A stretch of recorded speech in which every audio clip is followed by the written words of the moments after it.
দেশের হয়ে 2023 সালে শেষ ম্যাচ খেলেছিলেন।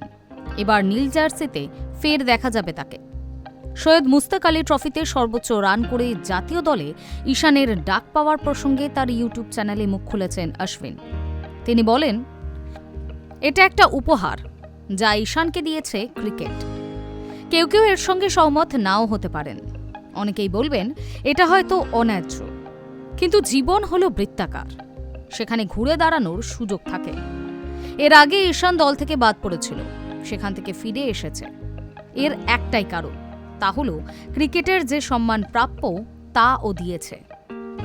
বিধ্বংসী সেঞ্চুরিতে সৈয়দ মুস্তাক আলী ট্রফির ফাইনালে ঝাড়খণ্ডকে জিতিয়ে বঞ্চিত তকমা ঘোচানোর মরিয়া চেষ্টা একটা করেছিলেন এই উইকেট কিপার ব্যাটার।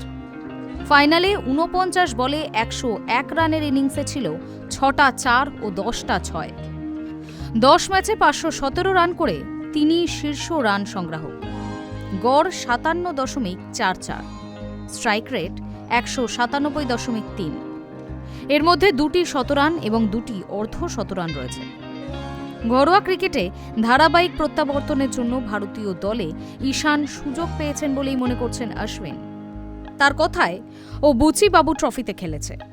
ঈশানের মতো একজন খেলোয়াড় চেন্নাইতে অনুষ্ঠিত টুর্নামেন্টে ঝাড়খণ্ডের প্রতিনিধিত্ব করেছেন। দলের হয়ে রঞ্জি ট্রফির প্রস্তুতিতে ১ নম্বর পারফর্মার ছিল ও। এরপর সৈয়দ মুস্তাক আলী ট্রফিতে নেতৃত্ব দিয়ে পারফরমেন্স করে দলকে জিতিয়েছে। তাই এখানে ব্যক্তি ঈশানের থেকে বেশি গুরুত্ব পেয়েছে ক্রিকেটার ঈশান। খেলাটাকে সম্মান করেছে বলেই এই সাফল্য। উল্লেখ্য, টি-20 বিশ্বকাপে গ্রুপ এ তে নামিবিয়া, নেদারল্যান্ডস, পাকিস্তান ও মার্কিন যুক্তরাষ্ট্রের সঙ্গে রয়েছে ভারত। ৭ই ফেব্রুয়ারি মুম্বাইয়ে মার্কিন যুক্তরাষ্ট্রের বিরুদ্ধে ম্যাচ দিয়ে অভিযান শুরু করবে টিম ইন্ডিয়া। এখন দেখার ঈশানের বিশ্বকাপ ভাগ্য কেমন যায়। Hi news network.